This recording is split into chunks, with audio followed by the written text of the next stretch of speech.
Welcome everyone to the Independent Citizens Referendum Oversight Committee. I apologize that we're starting 3 minutes late. That is fully my responsibility. We will start, if everyone will please stand, and we'll do the Pledge of Allegiance. I pledge allegiance to the flag of the United States of America and to the republic for which it stands, one nation, under, indivisible, with liberty and justice for all. Well, thank you. I appreciate everyone who's here, Dr. Brewer and staff, and I know Board Member Conrad texted me that she was not able to make it but wanted to express her gratitude for everything this board does. And so with that, let's do our roll call. Okay. I have quite a few names, so if we would just start at either end. Oh, thank you. Angie, would you start us, please? Angie Lester. Jane Morley. Ken Osley. Jennifer Eggers. Diana Williams. And Melanie Leister. All right, very good. That's quorum, correct? Yes, okay. Excellent. So acceptance of the minutes from the last meeting, I think there was a brief discussion that Jane came a few minutes late and didn't end up on those, so we need to make that correction of her being present at the meeting. But with that correction, I would accept a motion to approve those minutes. A second. Motion to approve. Motion to approve, second. Second. All right, all in favor? Aye. All right, motion passes. All right, well, I say Dr. Brewer, but let's start with the district overview. So. Great. Well, good afternoon, or almost evening. Happy New Year to the members of the committee. Thank you for being here. Thanks to the staff for being here as well. I'm Mr. Robert Rios Wells, Chief Financial Officer, Marion County Public Schools. Today we're going to be going through our regular quarterly presentation for referendum, and we have a few presenters that are here. And before I jump into it, I just really want to point out that we really look forward to these presentations because it gives us an opportunity to talk about how these referendum dollars are being used responsibly, transparently, and have the greatest impact on our students, our staff, and our community. So with that, I'm going to go through and just introduce our presenters. We have, next slide, Charity Corneliuson, Coordinator of Physical Education. Catherine Odie, Coordinator, Career and Technical Education. Bragan Hughes, Coordinator, Media-Related Instructional Services. Brooke Hudo, Coordinator, Visual and Performing Arts. And Ms. Charity Corneliuson will be presenting on her behalf. Mark Ingram, Coordinator, K-12 Academics. And Mr. Dennis McFadden, Executive Director for Safe Schools. I am a little parched this evening, so if I have to clear my throat, please excuse me.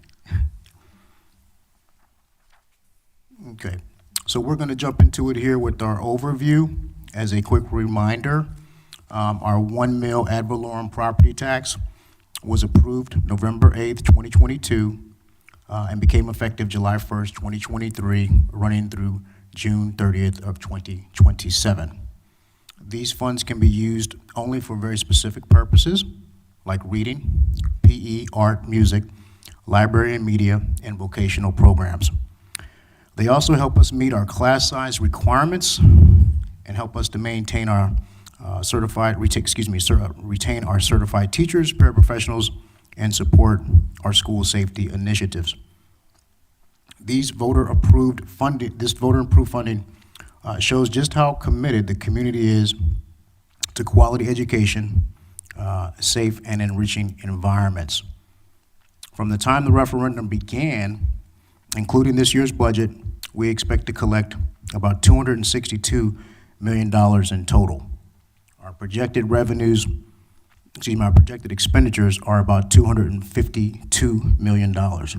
So a very large amount of money since the time of its inception to current, and we hope that that can continue into the foreseeable future.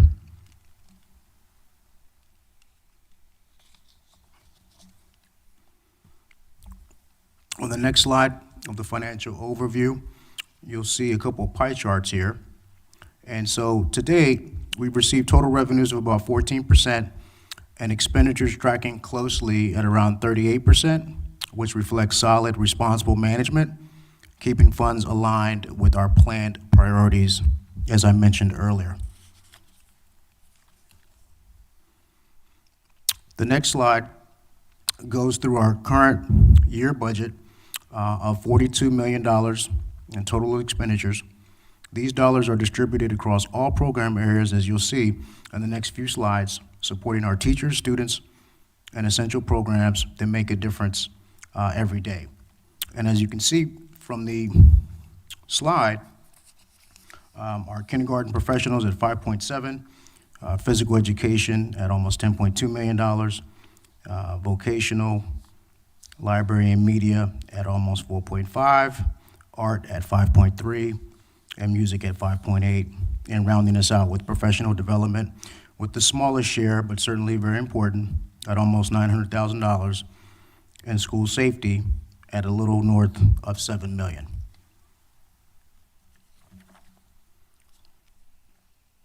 The next slide gives us a historical overview. And so here, from 2021 through the first quarter of 25-26, it's helpful to really point out that over time, these funds have really helped us to provide stability, consistency, and sustained support for these critical instructional areas. And as you can tell by the over time charts there, that class size reduction over time has received the largest share, the lion's share of dollars over time, totaling some upwards of $55 million, with physical education coming in at about half of that amount over the same period, and the vocational, library and media, art, music, and professional development and school safety rounding us out. So I just wanted to mention, and it's important to point out, that the lion's share of those dollars are going towards class size reduction.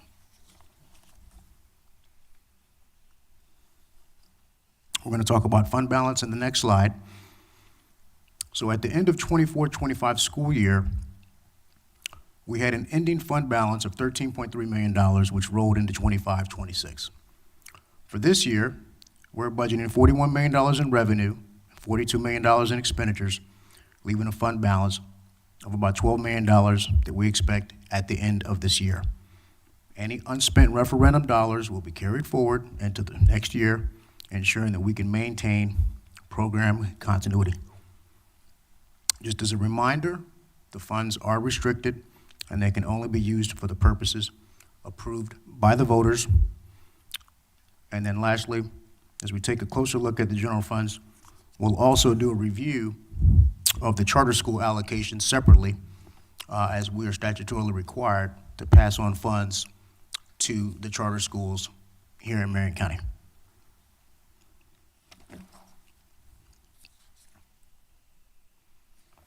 Okay, so I'm going to talk first about our kindergarten paraprofessionals. So our total budget for kindergarten paraprofessionals is $5.7 million, and we've spent about $2.6 million so far. This helps to fund 161 paraprofessionals. This is a lot of folks that do critical work in the classroom with some of our youngest and most vulnerable students who really need that support at an early age. Paraprofessionals are an allowable expense under the referendum funding because they directly support learning in the classroom, classroom instruction, which both align with the educational purposes outlined in the referendum. Referendum dollars can be used to fund staffing positions and enhance instructional support, improve student outcomes, and maintain manageable class sizes. Paraprofessionals play a vital role in these areas by assisting teachers with instruction, providing individual or small group support, and helping meet the diverse needs of students. With that, I'm going to turn it over to Ms. Charity Corneliuson, who's going to walk us through the funds that are used to support physical education, which is the next largest share of where the dollars have been going for the last few years. So with that.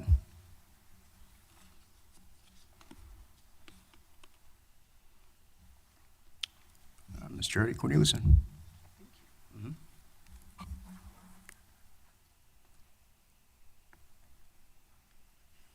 Make sure I haven't skipped forward too far. Excellent. All right. First of all, thank you so much for taking the time to be here and giving us the opportunity to really share out things that we may not have the chance to share out, not just with you all, but with everyone who might be tuning in and listening or watching this at a later date. Because referendum dollars fully fund physical education teachers, our students receive high-quality instruction that is intentional, inclusive, and impactful. Here you see MCPS students participating in the Stack Up event in November, where they actually helped set a Guinness World Record for the most people sports stacking at multiple locations. More than 784,000 participants worldwide, and our students were a part of that achievement. While the world record is exciting, the real value is what students gained through the experience. Sports stacking develops focus, perseverance, coordination, and sportsmanship. Students practice goal setting, learn from mistakes, and celebrate success together. These outcomes don't happen by chance. They are a result of certified physical education teachers who design lessons that engage every learner and build confidence and resilience. This is what referendum funding supports: educators who create meaningful learning experiences that help students succeed both in and beyond the classroom. This slide showcases the elementary soccer jamboree, and if you've been on the board for any length of time, you see this about this time of year, every year. Another example of how physical education builds lifelong skills. This year was our largest group to participate ever, with 14 Marion County elementary schools. They came together at the Rotary Sportsplex for an event focused on sportsmanship, teamwork, and fun. Physical education teachers served as both instructors and coaches, ensuring the environment emphasized respect, effort, and positive behavior, not just competition. For many students, this was their first experience participating in an organized athletic event. Physical education provides a safe place to take risks, learn how to handle challenges, and grow through both success and adversity. These experiences help students develop confidence, perseverance, and social skills that carry into the classroom and everyday life. Again, referendum funding makes this possible by supporting the professionals who plan, organize, and lead these opportunities for students. This slide highlights broader community impact of physical education. By the numbers, this soccer event included 14 elementary schools, 30 physical education teachers and soccer coaches, 336 student athletes, 20 high school student volunteers, and more than 150 parents and spectators. We've seen higher parent attendance this year than ever before, which reinforces how physical education connects schools, family, and community. I also want to recognize our volunteers from Vanguard High School's Teacher Academy. Their support was essential to the success of this event, and they served as outstanding role models for our elementary students. Seeing older students lead, encourage, and give back reinforces leadership, responsibility, and the value of service. This event reflects the ripple effect of investing in physical education teachers. When we fund educators, we create opportunities that build resilient students, foster sportsmanship, engage families, and inspire future leaders. This is the return on the investment of referendum funding, and it's one we're proud to share. Thank you. Thank you. Thank you, Charity. Let's go to the next slide. Okay, so this is a breakout of the physical education dollars. So as you can see here, $10 million budget with $3.9 million spent to date, or about 40%. So these funds cover things like salaries, benefits for 106 PE teachers and 24 PE techs, plus capital outlay for equipment, materials, and supplies. Okay. All right, with that, we're going to go to the next area, which is vocational programs, and I'm going to ask Ms. Kathy Odie to come up and share some updates.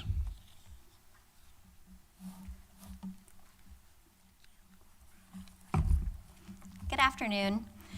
We're fortunate to offer 35 CTE pathways to students that encompasses over 14 career clusters and touches 15,000 students in our district. I always like to start off and share that same line because I feel like it's so impactful for our students, and just to see the broad number of students that we're touching and in all the different career areas. Referendum helps us to support some of the teacher units for these programs, but it helps us to provide equipment, industry standard equipment for all of the programs. So shown here in the picture are a few of our recent student events that took place. The top picture shows Westport engineering students on a tour of E1 in celebration of Manufacturing Day. We're fortunate to have very strong support from the Mid-Florida Regional Manufacturing Association. They helped us coordinate tours of E1, custom windows, and Cardinal Glass to give our students a look at what's happening in industry. And then on the back side of that, Referendum helps us to bring that equipment and the things that they're seeing on those tours into our classrooms so our students can learn how to use them. We are also in the full swing of student CTSO events. CTSOs are student leadership organizations that are tied to their specific CTE program. A few that you may be familiar with are the Future Business Leaders of America and the Future Farmers of America. We recently hosted 160 students at the district FFA event. At this competition, students are participating in leadership events, such as public speaking and parliamentary procedure. We also hosted, and that's the bottom picture there, the regional HOSA competition, which is our Future Health Professionals competition for middle school students. We had over 170 students attend that event, and they'll go on to compete at their state competition this spring. And as we continue into the spring semester, we'll continue hosting many more of these events for students. Now I'd like to share some of the recent business and industry connections we've had in our CTE programs. This is just a highlight of the many activities we have going on this spring. In November, through a partnership with CareerSource, we hosted our annual Youth Career Expo. This event takes place at Circle Square Cultural Center and allows 8th grade students to interact with business and industry members and explore their high school opportunities for CTE. This year, we had 425 students from across the district attend that event. We also highlighted Vanguard High School as the fall site for the CTE and Magnet Showcase. At this event, we invite community and business members in to see the amazing things happening in our school during the school day. This year, we highlighted horticulture, vet assisting, future educators, and the digital video program at Vanguard High. During the event, community members follow a student-led tour to see some of the hands-on learning our students participate in. Lastly, I'm excited to share that all of our CTE programs have local college articulation agreements. This means that students who complete a program have the opportunity to earn free credit in that pathway if they choose to continue in it. During Q2, we were able to share with over 351 high school classes about this opportunity. The referendum funds help us to provide these experiences and opportunities for students, and we look forward to continue making these connections as the year progresses.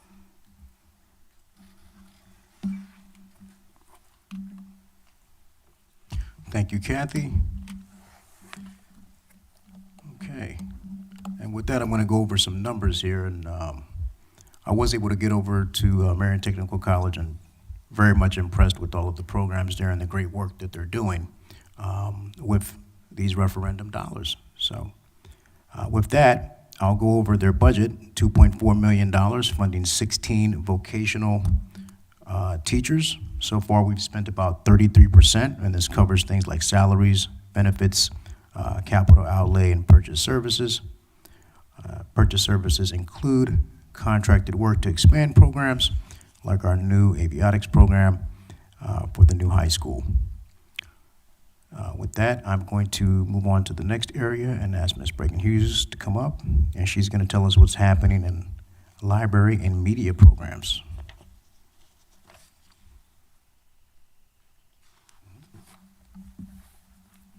Good afternoon. Media specialists on each of our campuses are busy at work preparing for the upcoming Celebrate Literacy Week. This year, the state is celebrating 250 chapters of America. Celebrate Literacy Week is designed to raise awareness about the importance of reading and to inspire Florida students and families to make reading a priority in their daily routines. With the support of the staff across each campus, media specialists will support and participate in different reading challenges and activities throughout the week. Some of the ideas that have been shared in preparation for this event include Celebrate Stories Across America, Dress for a Decade, Celebrate Your Chapter in America's Story, Guest Readers, highlighting American history, and these are just some of the few great ideas that are happening that week. I encourage you to visit a campus during Celebrate Literacy Week, which is January 26th through the 30th, and see the amazing things that are happening in our media centers across Marion County. Along with supporting statewide initiatives, our media specialists also plan and host great events.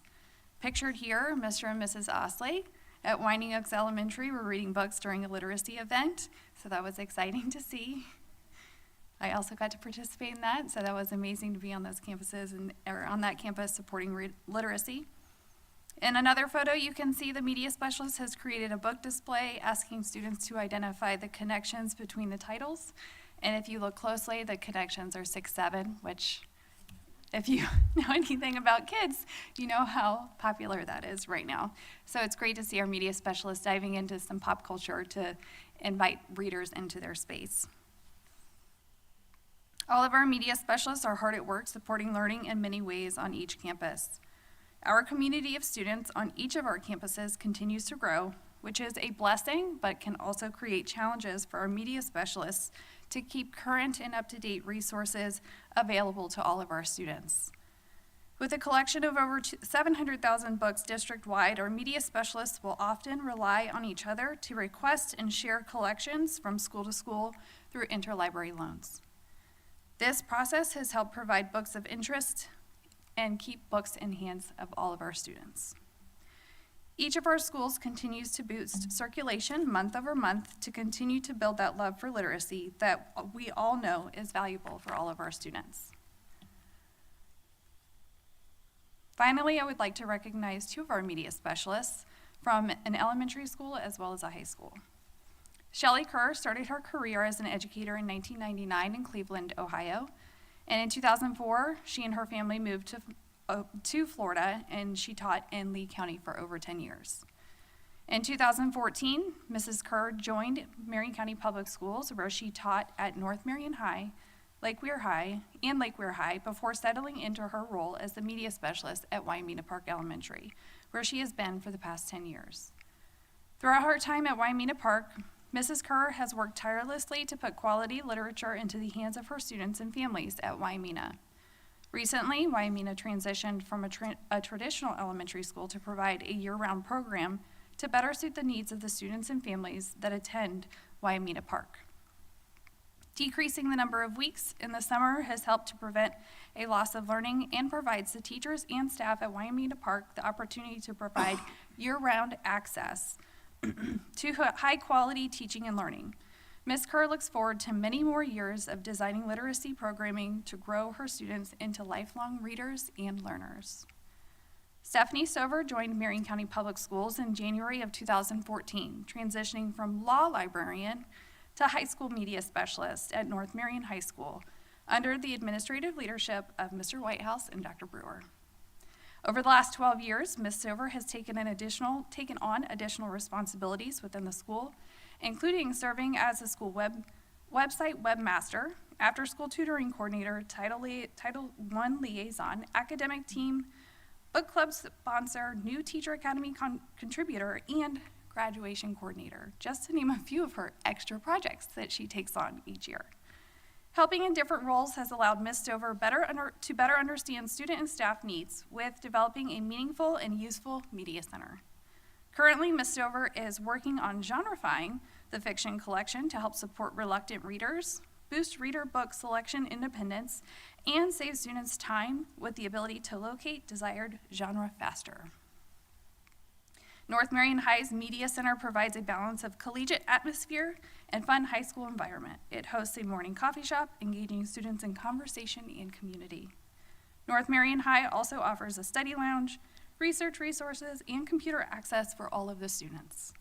Ms. Stover's goal is to make the Media Center a place that fits the needs of all students, staff, and community. Thank you. Thank you. All right, by the way, board, it's a great way to be involved, to go read. We had a blast. When you see both my wife and I holding the book up, that's not because I needed help reading the book. That's because she's a fluent Spanish speaker, so every book we did in English and in Spanish. And by the end of each book, she had all the non-Spanish speakers at least learning 2 or 3 Spanish words. It was totally fun. We had a blast.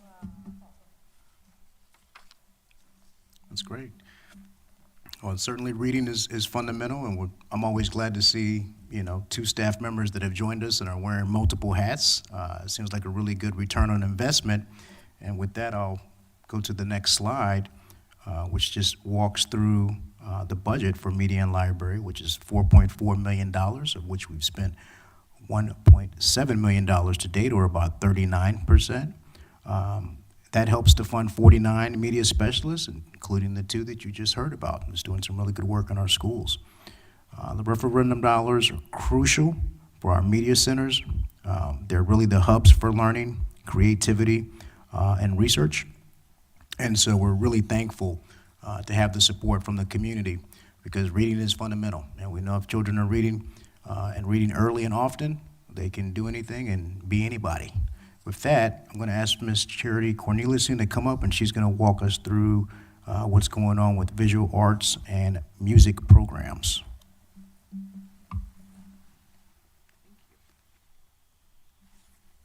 Hello again.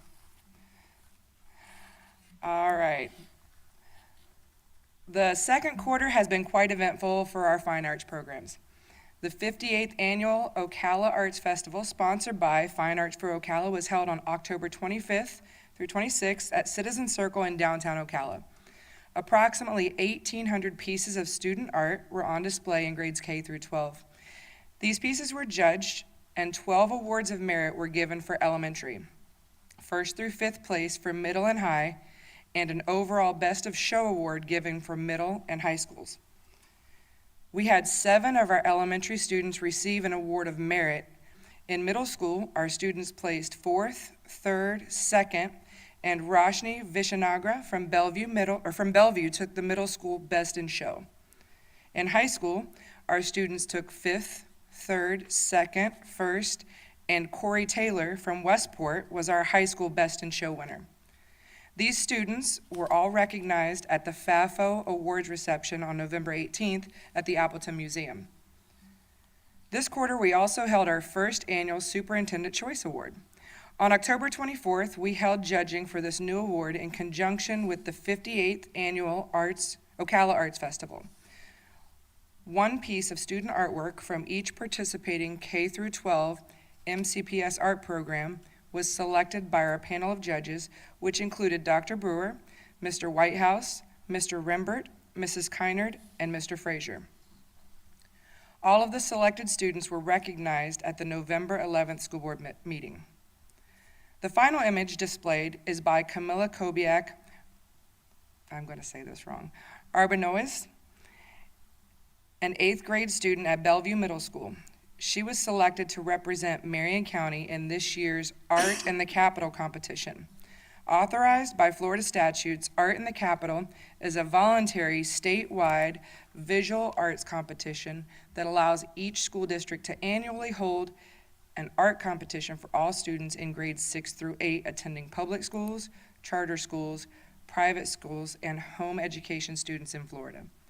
The artwork was judged by a selection committee consisting of art teachers whose students did not submit work for the competition, and Camilla's piece received 81% of the votes. A print of her piece will hang in the Capitol in Tallahassee for the duration of the 2026 legislative session.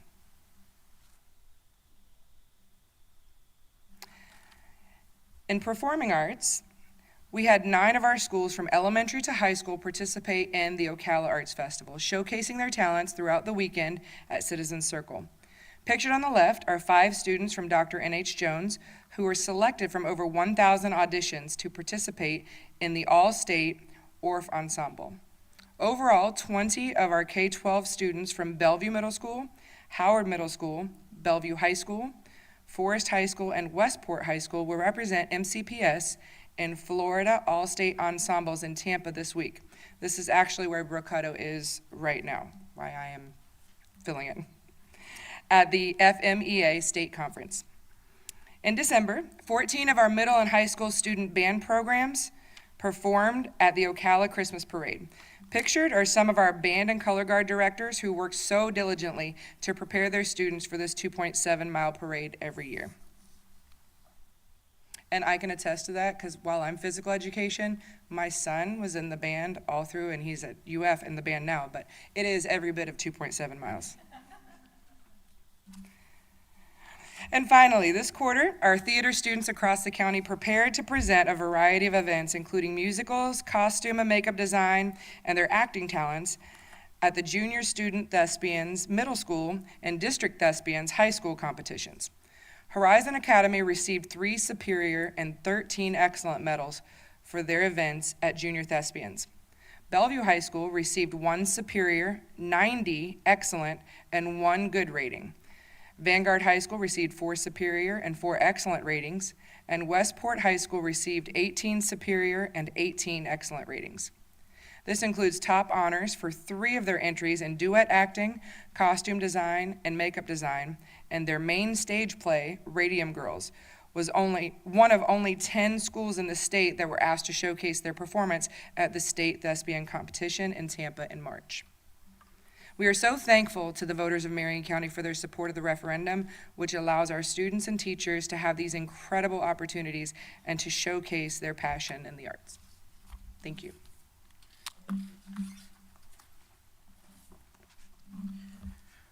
Thank you, Trudy.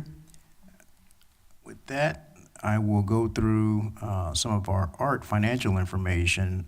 So here we have a couple of different pie charts, graphs that articulate the $5.2 million budget that we have this year, of which we've spent $2 million so far. This helps support 55 art teachers, 12 paraprofessionals, and 1/2 of a coordinator position. Next slide, I'm going to jump into the music program, which I'm glad to hear the last comments on her son playing in the band and walking. That's great. It's like you get the physical education and the music at the same time. So I love to see it and hear it. For the music program, the budget is about $5.7 million, and we've spent about $2.2 million to date. These funds help support 56 music teachers, 12 paraprofessionals, and 1/2 of a coordinator position. These funds help us to replace instruments, refresh supplies, and sustain creative programming that enrich the learning and inspire lifelong appreciation for the arts, which is critical. Many school districts don't have these resources available, so we are really thankful for the support from the community to be able to provide all of these various programs to enhance our students' experience here in Marion County. With that, I'm going to ask Mr. Mark Ingram to come up and talk a little bit about professional leadership and learning.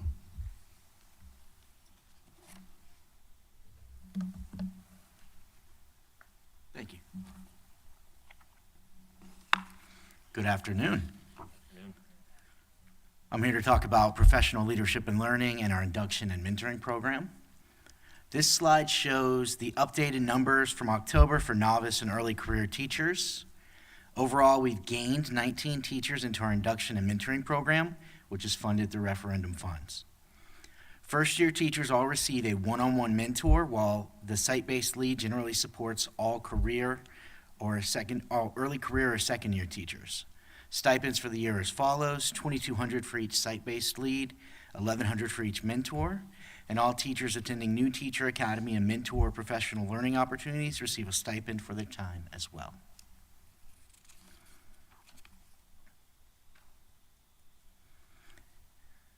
These are the topics for our professional learning sessions called New Teacher Academy and New Teacher Academy 2.0. In September, we covered the classroom environment. We do separate our first year and early career second year teachers into the New Teacher Academy and 2.0 so that we're able to go deeper into the topics with our 2.0 group. In November, we did lesson plan to action plan, which was really about instructional delivery with students. And then January, we worked on engagement, which was a district-wide priority. And then in March and April, we'll do makeup sessions where we'll repeat those topics for our new hires or people who maybe weren't able to attend the other sessions. And then for our mentors, we also provide professional learning to help them support our teachers, to give them that support. In August, we talked about program implementation and mentor responsibilities. In October, we talked about coaching conversations. As you can see pictured, we're doing a role-play conversation activity with a mentor teachers coaching new teachers. And then in February, we'll cover goal setting and providing feedback so that we can keep our teachers on that path to greatness. Thank you. Thank you.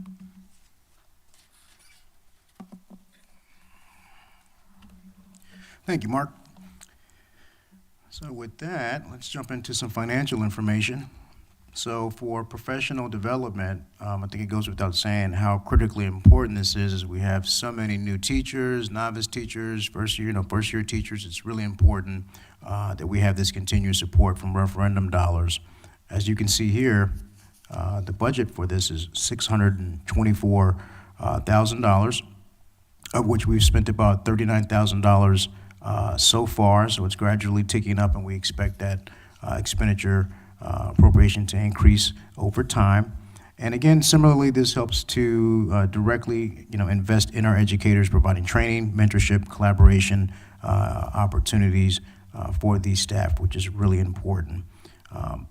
This ongoing investment strengthens our teaching practices, supports innovation, and ensures the staff have the leadership skills and tools they need to be successful every day in the classroom. With that, I'm going to move to the next section, which is school safety, and I'm going to ask Mr. Dennis McFadden to come up.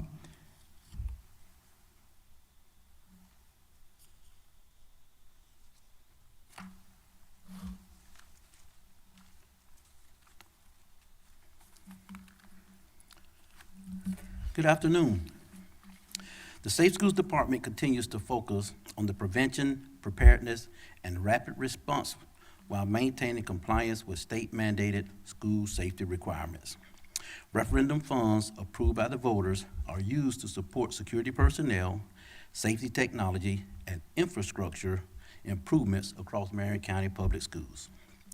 The largest share of this quarter's referendum spending supported the School Resource Officer Program, which continues to be the foundation of our campus's security strategy.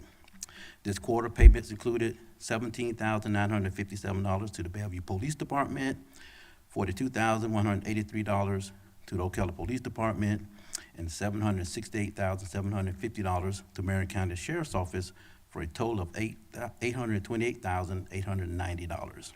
Excuse me, I'm so sorry. Does that mean that the balance of that is paid out of the general fund? Yes, ma'am, it is. These funds ensure consistent daily law enforcement presence on school campuses, allowing school resource officers to build relationships with students, respond quickly to emergencies, participate in threat assessments, and provide safety education. Without referendum funding, the district would face major challenges to sustain this level of staffing or meet the state safety requirements. Additional expenditures included required employment costs for a new Safe Schools officer with the Safe Schools Department. Newly hired officers must go through drug screening and physical examinations prior to employment. These costs are part of a standard onboarding procedures and ensure compliance with health and safety requirements prior to the assignment to school campuses. The Safe Schools Department also hired a crisis response coordinator in September of last year to handle emergency management for the district.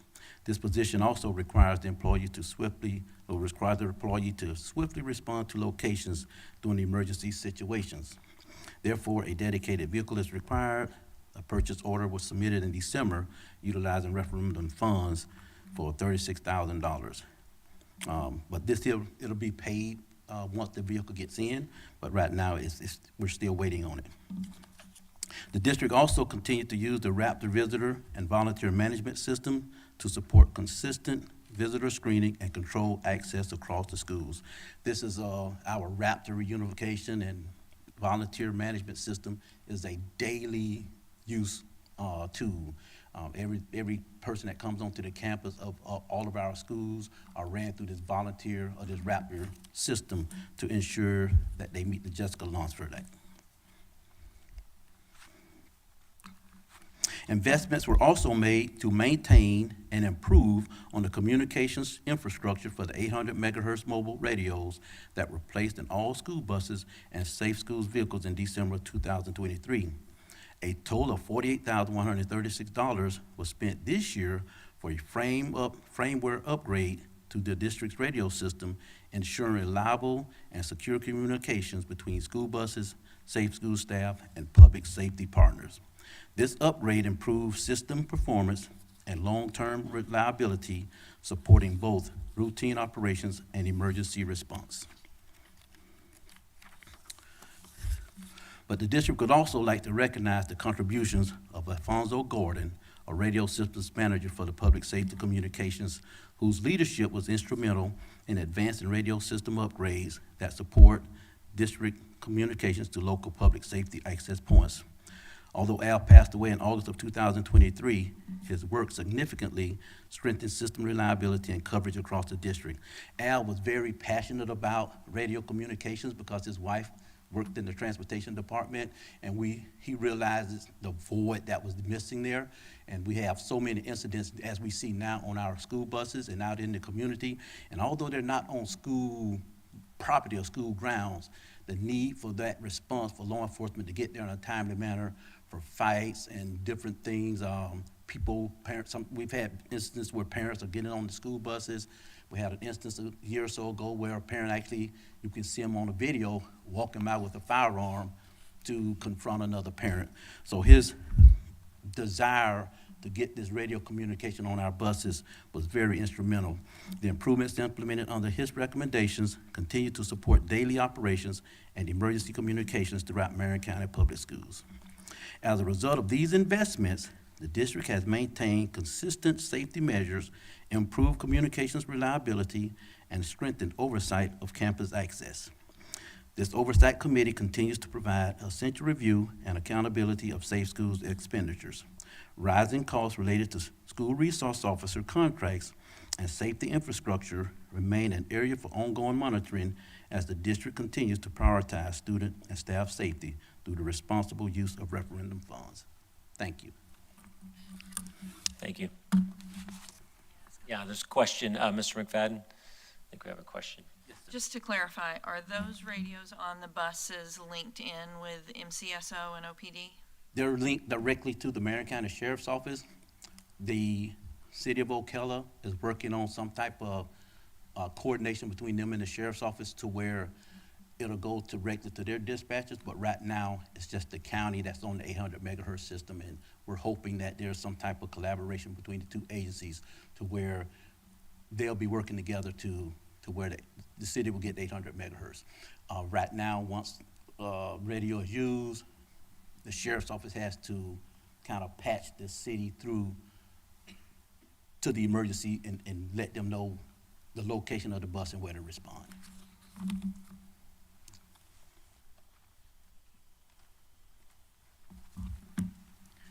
Thank you, Dennis. Really pleased to hear that we can honor Mr. Gordon's legacy with this particular project. It is vitally important that students feel safe at school, and we're very thankful to be able to have the resources to buttress those safety efforts and countermeasures that we need to have in place on all of our campuses and access points. With that being said, I'll jump into a little bit of the numbers here for Safe Schools at $6.7 million budget that you have there in front of you. And we've spent about $1.9 million so far. And again, these dollars are used to ensure that our schools are safe and welcoming environments where our students can learn and thrive every day.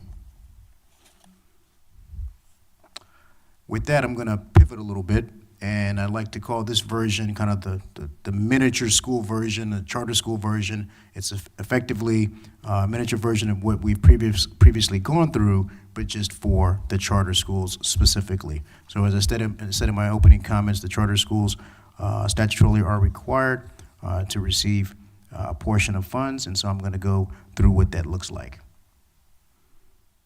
So this next slide has the total budget expenditures of almost $900,000, and you'll see the breakout for all of the various areas that mirror the same areas that the district also has, which are legally binding and restricted by the referendum vote. So you'll see there class size reduction, physical education, vocational programs, media library, art, music, professional development, and school safety.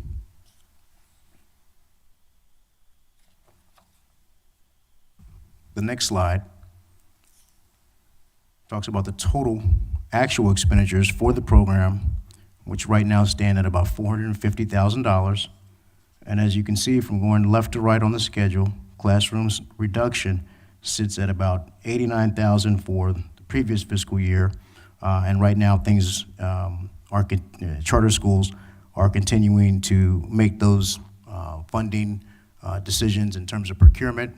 I just want to remind the committee that MCPS does not control the charter schools. Obviously, they have to meet the requirements of how the funds should be spent, but they are autonomous. So the next section you see there is physical education, again, library and media, art, music, professional development, and school safety, which, as you can see, represents the lion's share of where they've decided to allocate their funds. The next slide here goes through physical education. Total budget of $158,000. We spent about 50% to date, which represents mostly purchase services. Next slide, we're going to go through art. Very similar here, $53,000 total budget. We've spent about 50% of that, or $26,500, or as I should say, the charter schools have spent about 50% of that. For the music programming for charter schools, their budget stands at $80,000, and they have spent about 50% of that, or $40,000 to date.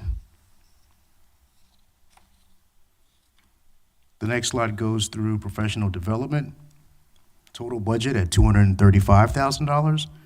They spent about 50% of that, or $117,000 to date, and tracks very similarly to what the district itself uses those dollars for. Again, those categories track and mirror closely. For safe schools, again, the lion's share at $370,000 total budget, with $186,000 spent to date by the charter schools. With that, that pretty much wraps us up, and I will go through with some closing comments that we are extremely thankful to the committee, its support, and I do hope that as we enter this new year and we're here, we have a vote coming up in November, and the staff team look forward to continuing to share information with the committee, and we hope that we continue to have your support and going out into the community and sharing the good work, the good oversight work that you've been doing to make sure the dollars are being spent for what the voters have chose to spend those dollars on, and that in November we'll have another vote and hopefully be able to lay the groundwork for another 4-year period of time, which would cover July 1st of 2027 through June of 2031. So with that, unless there's any other questions, that concludes the presentation. I do want to thank all of the staff and, of course, yourselves for being here and supporting us.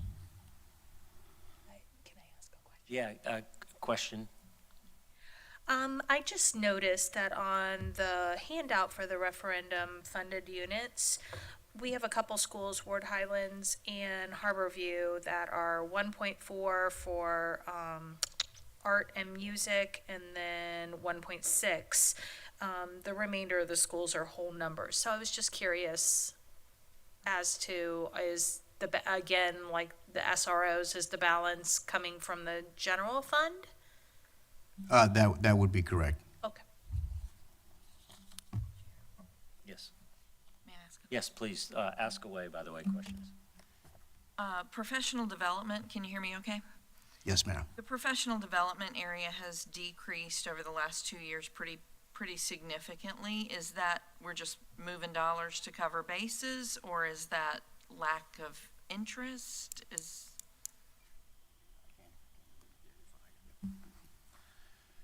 So it's actually a reflection of the fact that we're hiring less new teachers. And part of that is we had a reduction in units. As you all recall, we did some serious budget cuts coming into this school year, and part of that was to eliminate a number of positions when we adjusted class size. And so we had less new teachers coming in that then needed to be trained using our mentor program. Okay, thank you. All right, any other questions? Okay, I did have it. No, go ahead. So I submitted a question about the allowable expenses under the professional development, not towards Marion County Public Schools, but it actually stems from the charter school expenses. Their allocation has increased significantly in that category, and it is budgeted to go towards salary and benefits. So I was just wondering, what type of positions would that fall under? We use ours for stipends, so I'm just curious, like, what type of positionings would they be spending that type of money on? Not sure. Yeah, come on up. Sorry. So really two things could be a possibility. One is hiring a on-site professional developer, which in the past we've had those in place. We have a professional development team that we fund mostly out of our general fund. And so a charter school would not have access to that because they obviously are their own entity. They would also have the opportunity to hire folks to come in and provide some on-site training, which a lot of our charter and private schools do, is they'll contract with somebody who can come in the summer or the fall or at the semester break, et cetera, to be able to provide some on-site training for their staff. Okay, that makes sense. Thank you. We don't have any control over that, right? No. That is correct. As Mr. Whitehouse pointed out, they are autonomous. They have their own financial books, statements. We do not control their allocations, but we are required to allow them to share in those funds. All right.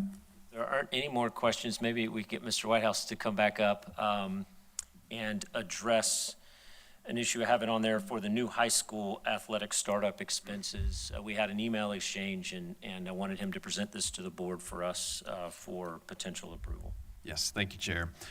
So as most of you, I'm sure, are aware, we are getting ready to open a new high school this August, South Marion High School, which is located in the southernmost part of the county in the back of Marion Oaks. If you haven't had a chance to get by there, it is a beautiful campus. It's made a lot of progress. The unique thing about South Marion, though, is this is a school we're starting from scratch. So the last school we opened was 25 years ago, was Forest High School, which was a replacement school. Most of the things that Forest owned traveled over to the new school with them, and so there's not as much things to buy. With a startup school that's brand new, we have a lot of expenses that come with that school. So we are already looking at budgets that we've created out of the referendum funds to cover art and music expenses, purchasing band equipment, music equipment, art equipment, CT equipment. So all those things we know are part of the referendum allowance. But one of the expenses that we ran into that we just wanted to bring to the committee and get some feedback from you all to make sure you agreed this is an allowable expense before we move forward is with athletic equipment for the high school.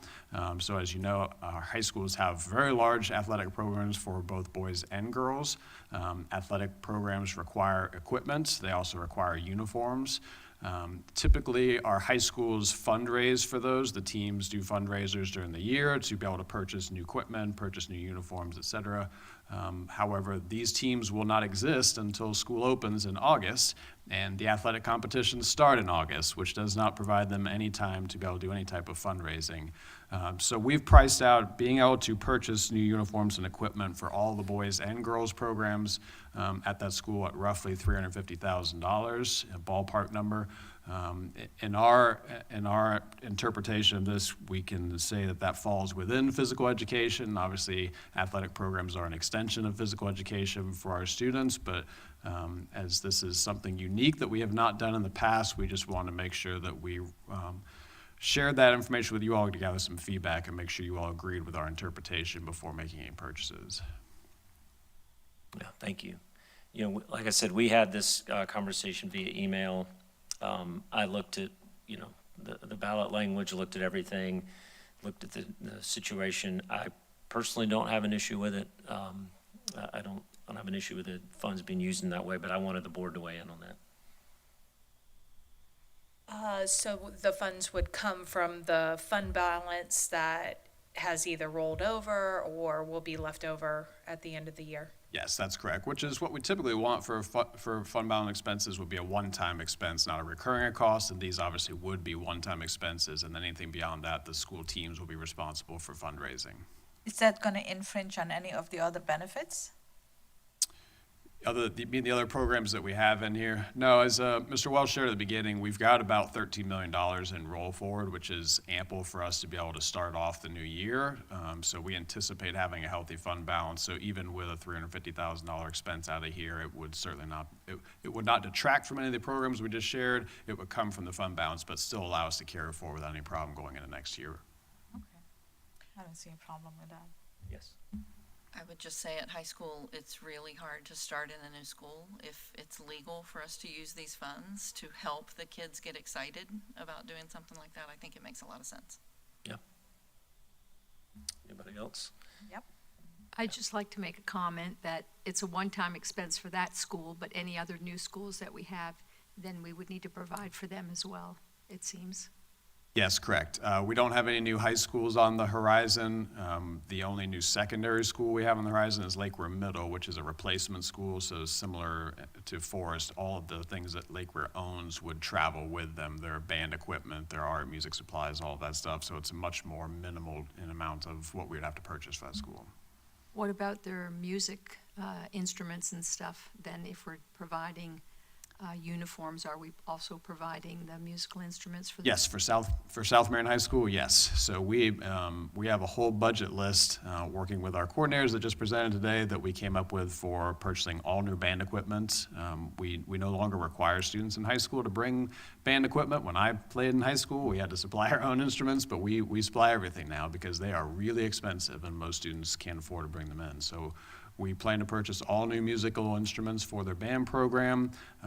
We plan to purchase things for their chorus program, all of the art, music, PE programs. Yeah, that was factored into the budget, those? Yes. Yeah, this one was just because it was after-school physical activity. It was the sports programs. It was a little bit more of a gray area, so we wanted to have this conversation. But the other things are already factored in and covered, correct? Yes. Yep. Like the library books and all that stuff? Yes, we will purchase all new library books for South Marion out of the referendum. Out of referendum Yes. dollars?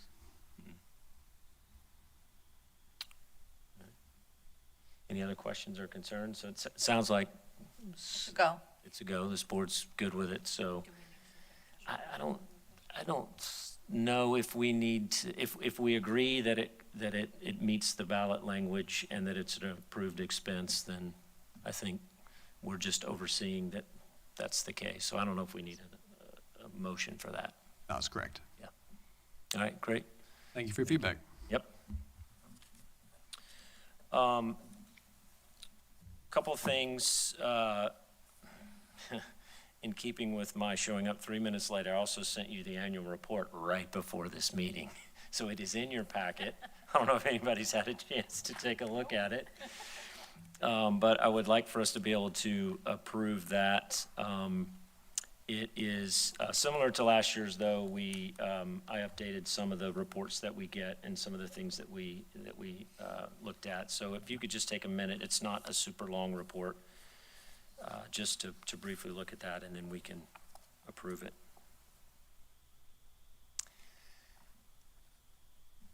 Dr. Brewer, while they are reading that, we should be having our annual meeting right now. Do you want us just to handle that directly? I know in the past that the school board attorney has been here to kind of help guide that. I think we can muddle our way through, if that's okay. Okay, we'll muddle our way through. That sounds great. All right. Motion to approve. right, so there's a motion to approve the annual report. Is there a second? I second. All in favor? Aye. Any opposed? All right. Dr. Brewer, you now have an official report from us. All right, so what we need to do as a board is, oh, actually, one last thing before we move into organizational meeting. Is there any public comment? Anybody from the public who wants to address the board? All right, seeing none, that's a requirement, by the way, of our, of our bylaws. Organizational meeting, this is when we elect officers for the year. I know our terms of membership are 2 years, with the school board members allowed to reappoint for 2 more years. We're just going to move forward, because is anybody at the 4-year mark? I think I am. I've been a board member since 2016. Okay, but maybe a different school board member appointed you, right? So we'll look closer into that as we move ahead. But why don't we do this? Why don't we elect officers for this year, set our dates, which are 2 things that we're required to do per our bylaws, and then we can revisit at our next board meeting. I'll get with Dr. Brewer and her team to see where we're at with appointments and reappointments and terms to make sure that we're in compliance. And if we're not, we can fix that at the next meeting. Does that work for everybody? Okay. All right, so with that, as you guys saw from our last, this year, obviously, I was chair, Mr. Magwood, Floyd Magwood was vice chair, and Melanie was secretary. Mr. Magwood is not here right now. How convenient. Yeah. What's that? Yeah, so I'm a little bit, I don't necessarily want to elect somebody for the chair position who is not here to agree to the chair position. So with that in mind, and maybe we could re-elect him to the vice chair position, would anybody else up here be interested in serving as our chair? I see some. How about you? Yes. Where did I go from secretary to vice? Because Floyd didn't show up. Is that a motion to? Yes, a motion. Oh, no. That's a motion to, That makes somebody else has to do the minutes. yes. So we have a motion. Do we have a second? Second. All right, so we have a motion and a second for Melanie to serve as board chair this year. Any other discussion on that? All right, hearing none. All in favor, say aye. Any opposed? All right, Melanie, you'll serve as, does anybody want to maybe nominate Mr. Magwood to serve again as vice chair? He's not here, but that's what he gets for not being here. Yeah, No, as long as he accepted. as long as he accepts. Yeah. Yeah. All right, is this a motion? Do we have a second? Second, all right, motion is second. Any other discussion? All right, all in favor, say aye. Aye. Any opposed? All right, that passes. And then secretary. You've done it before. I've done it Done it before, many, many times. It really is about keeping the minutes, is the big part of that, correct? That's correct. Now, this is all recorded, so it's not like you can't go That's what I back. do. Yeah. I go back and watch it. You can go back and watch the recording and do your minutes, and I bet AI, you could probably just download it into ChatGPT and it'll create the minutes Something for like that, you. But that's not what I do. I help. It gets help, but but anyway. So anybody volunteering for that position? Angie? Anyone on that end volunteer? No? All right, We're all in this together, Ken, we're here for you, yes. all right, so Angie's willing to do it. All right, is there a motion for that? Second. All right, any other discussion? All right, all in favor, say aye. Aye. All right, great. If it's okay with this board, then if you want to send out, like, we'll stay on I think, the quarterly that we have been, so you can work with Elena and the staff to set specific dates. It's usually I believe we did that last meeting. yeah, all right, It's in the yeah, minutes. correct. So we set it for the second Thursday, third 16th. Thursday? And so those are in the previous minutes? All right, yeah, that's right. Okay, Oh, for all of them? yeah. Oh, okay. All right, so, Dr. Brewer? Yes, good evening. I just want to say, take a minute just to say thank you so much for all of your work, that we really appreciate this oversight committee, because as you know, we value this referendum, and we could not truly do what we do in the schools every single day without the voters voting for this referendum. So I just want to take a moment to thank you and to remind you of the ICROC school visits that are taking place on January 28th and 29th. So I know you have that, you have it on your calendar. If you have any questions or if you need help on locations, please let us know. But again, thank you for your time. Dr. Brewer, I would like to extend a thank you and to let your staff know that we know preparing these documents and going over all this is very time consuming, and I just want to extend a thank you to them. Thank you. We have an amazing team, so Yes, you do. thank you. All right. If there is no other comments or concerns, I think we can adjourn. Okay. All right, thank you, guys. Yep. Thank you. Angie, go ahead and note the time of adjournment, because